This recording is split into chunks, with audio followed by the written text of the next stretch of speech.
Le livre du ciel, tome 20, 13 octobre 1926. Comment la divine volonté formera l'éclipse de la volonté humaine.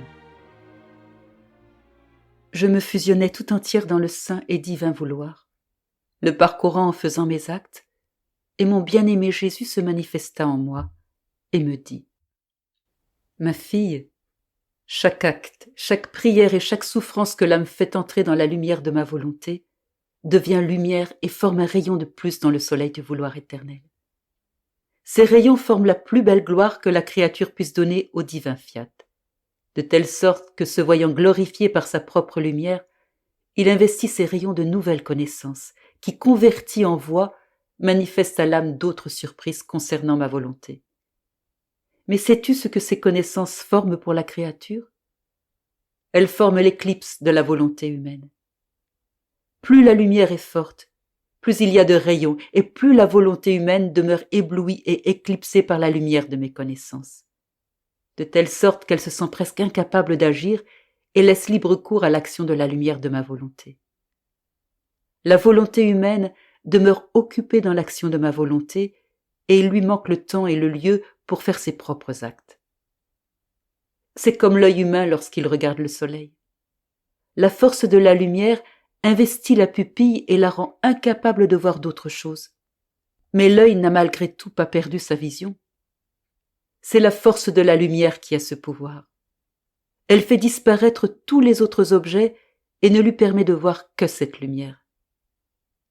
Je n'enlèverai jamais son libre arbitre à la volonté humaine, un grand don qu'il a reçu à la création et qui rend les créatures capables de vouloir être ou non mes véritables enfants. Avec la lumière des connaissances sur ma volonté, je veux plutôt former plus de rayons solaires, et quiconque veut les connaître et les regarder sera investi par cette lumière, de telle sorte que, éclipsée, la volonté humaine aimera regarder cette lumière et sera heureuse de voir l'action de cette lumière prendre la place de sa propre action. Et elle cessera d'aimer les autres choses. C'est pourquoi je parle tant de ma volonté, afin de former cette puissante lumière, car plus elle sera forte, plus grande sera l'éclipse qu'elle formera pour occuper la volonté humaine.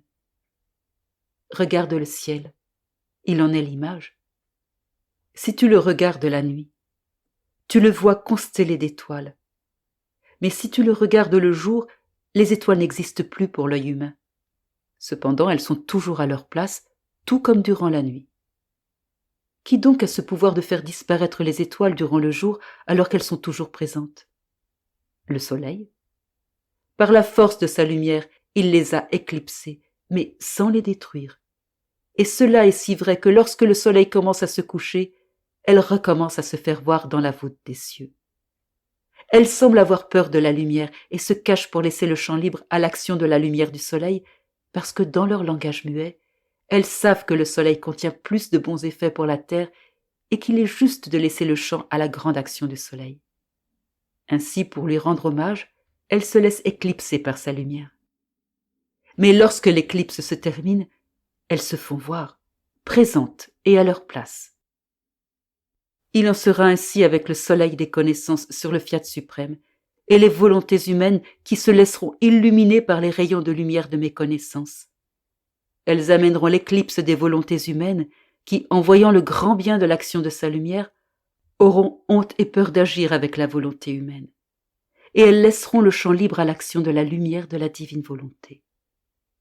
Par conséquent, plus tu pries et souffres de ma volonté, plus tu attires en toi des connaissances et plus la lumière devient forte au point de former la douce éclipse de la volonté humaine.